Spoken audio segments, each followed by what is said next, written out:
السلام عليكم ورحمة الله وبركاته. ازيكم؟ مع ابداع جديد من ابداع كنوز الرياضيات. النهاردة ان شاء الله هناخد ضرب اي عدد في رقم واحد، اي عدد نضربه في رقم واحد بكل سهولة. يلا بينا نشوف الفيديو. انا لو عايزة اضرب 324 في 4، بصوا بقى هنضربها ازاي بكل سهولة.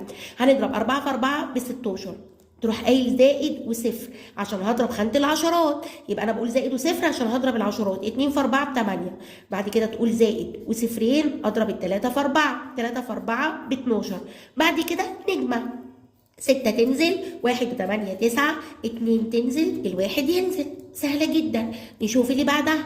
3 في 5 ب 15، أقول زائد وصفر عشان هضرب العشرات. 3 في 8 ب 24. وبعد كده يا باشمهندسين اجمعوا، 5 وصفر هي الخمسة، 1 و4 5، 2 مش في حاجة تنزل. برضو نفس الكلام لو عندي المسألة